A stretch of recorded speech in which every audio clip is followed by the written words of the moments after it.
Mambo vipi? Habari yenu? Sasa tangu kuposti video zangu kuanzia juzi, watu wengi wamekuwa wananiuliza nilijifunzaje Kiswahili. Na pia kulikuwa na comments chache ambazo zilisema labda hizo video ni za AI. Kwanza na kuahidi sio AI, ni mimi tu nimechapa kazi ili nijue Kiswahili.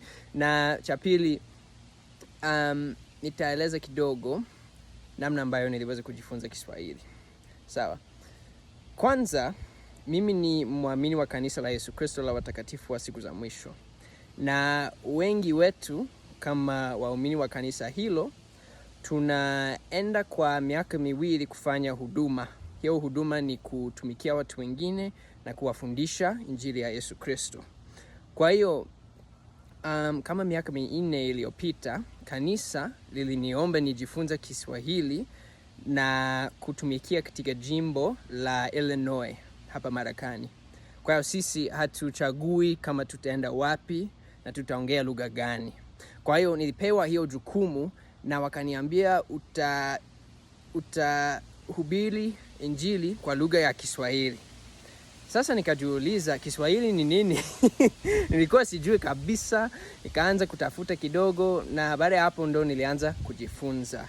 Sawa, nilikuwa na madarasa kwa kama wiki 6 ili nijifunze misingi ya Kiswahili, halafu nikaenda kwenye huduma yangu kwa miaka 2. Kwenye huduma hiyo nikasoma Kiswahili kila siku. Pia nilikuwa nafanya kazi sana na watu ambao walikuwa wanaongea Kiswahili, na walio wengi walikuwa Wakongomani ambao walikuwa wakimbizi. Yaani walikimbia Kongo, wakakimbilia nchi zingine, halafu wakaja huku Marekani. Kwa hiyo walio wengi hawajui Kiingereza wakati wanapofika huko. Sawa. Na mimi na wenzangu tuliweza kufundisha injili ya Yesu Kristo, lakini tulifanya vitu vingi vingine pia, kama vile kutafsiri katika mahojiano ya kupata kazi, kama kusaidia watu wajue jinsi ya kulipa bili, kama kuenda sokoni, kuenda kwa daktari, vitu vingi tu. Kwa hiyo ilinibidi nijifunze Kiswahili kabisa. Sawa. Baada ya hapo nikawa mkalimani wa Kiswahili kwa kama mwaka mzima. Nilienda hospitalini nikasaidia watu kwa kutafsiri. Na baada ya hapo nikaanza kufundisha Kiswahili kwa wamisionari wapya, kazi ambayo ninafanya mpaka leo.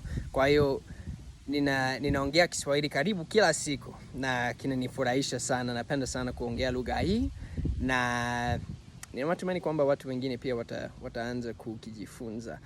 Na mpaka mwaka 1 uliopita nilikuwa sijawahi kufikia Afrika Mashariki. Nilikuwa nimefikia Ghana wakati nilipokuwa mtoto, lakini ilikuwa kwa wiki 1 tu. Na mwaka jana nikaenda kwenye programu ya kusoma Kiswahili katika Arusha. Kwa hiyo nilikuwa pale miezi 2, nikaendelea kujifunza. Ndipo hiyo video ambayo nilikuwa kwenye habari, yani news, nilikuwa katika Arusha, ilikuwa mwaka jana. Kwa hiyo nimeendelea kujifunza mpaka leo tu. Nilitaka kujibu swali hilo. Najua hii video ni mrefu kidogo, lakini nilitaka nieleze, nijitambulishe kidogo ili mjue safari yangu ya Kiswahili. Sasa nitakuwa naendelea kutengeneza video kwa kutumia hii lugha, labda video za kufurahisha au mawazo ambayo ninataka kushiriki. Na pia ukiwa na maswali yoyote mengine kwangu unaweza kuniuliza na labda nitatengeneza video. Lakini ndo hivyo, nitarudi Tanzania tena mwaka huu kwa wiki 2, na nitafurahi sana kuenda pale tena. Kwa kweli ni kama nyumba ya pili. Lakini asanteni sana, nijulishe ukiwa na maswali yoyote.